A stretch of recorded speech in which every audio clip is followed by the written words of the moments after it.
साथियों अस्सलाम वालेकुम। हक़ मौजूद जी साथी उम्मीद है तव्हीं सब खुश हूंदा। साथी तव्हांखे ॿुधायोसीं त पाण अॼु मंछूर ढंढ जे सैर ते निकिता आहियूं।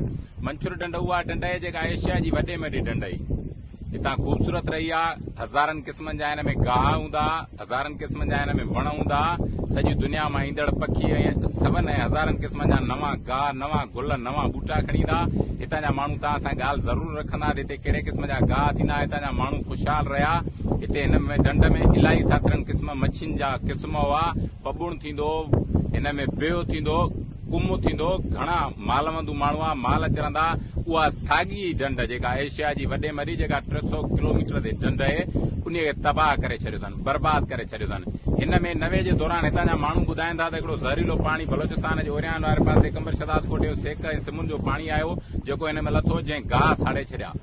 मच्छी मरी वई, पाणी जेको हो उहो ॿाड़ो थी वियो, पीअण लाइक़ु न रहियो। हाणे हिन ढंढ खे जेकॾहिं बचाइणो आहे, एशिया ढंढूं, ढोरा, दरिया हिन धरतीअ जी ख़ूबसूरती हूंदा आहिनि। हज़ारनि क़िस्मनि जा पखी आणींदा आहिनि, वण आणींदा आहिनि, मेवा आणींदा आहिनि। लख इंसाननि जो उन ते जियापो हूंदो आहे, गुज़र हूंदो आहे। बचनि, ॿारनि, औलादुनि जो उन ते मथां जियापो हूंदो आहे। जॾहिं इन्हनि सभु माना ढंढ खे तबाह करणु, हिन खे लखनि इंसाननि खे तबाह करणु बराबरि हूंदो, लखनि जानवरनि खे तबाह करणु बराबरि हूंदो। हिन पासे आउं आयो आहियां। हिते जेका वॾे में वॾी ॾुखियाई आहे उहा माण्हुनि खे पाणी पीअण जी आहे। हिते ढंढ में त तव्हांखे पाणी ज़रूरु ॾिसण में ईंदो, पर इंसाननि ऐं जानवरनि पीअण लाइक़ु न आहे। त हिन खे तबाह कयूं। हिन लाइ हज़ार क़िस्म जा मनसूबा जुड़िया आहिनि। RPOD समेत अलाए केतिरियूं ढंढूं ठहियूं, तरीक़ा ठहिया, बिल पास थिया, पैसा आया, पर कमु को बि कोन थियो।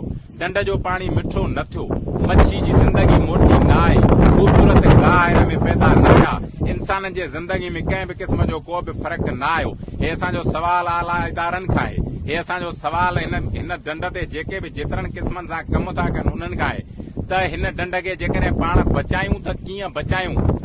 हीअ असांजे सिंध जी तारीख़ जो वॾे में वॾो छा चऊं, सितम ज़राफ़ी चऊं, जेको चऊं उहा आहे जो अहिड़े क़िस्म जा कुदरत तरफ़ां असांखे जेके मिलियल आहिनि, जेके नेमतूं, उहे तबाह थियूं थियनि।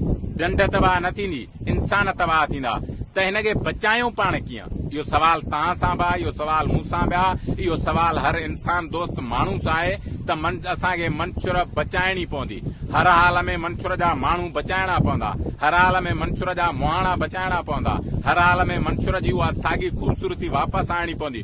उन जा 2-3 सादा सवाल आहिनि जेके तव्हां सां आउं बि वंडींदुसि ऐं हिते जेके कमु कंदड़ माण्हू आहिनि उहे बि वंडींदा। हितां जो माण्हू पढ़ियो लिखियो पिया, भले ॾिसण में तव्हांखे न पढ़ियो चयो, जेको सुप्रीम कोर्ट ताईं हिन मंछूर खे बचाइण लाइ केस विड़िया आहिनि माण्हू, उन्हनि वॾी महिनतूं ऐं जिदोजहदूं कयूं आहिनि।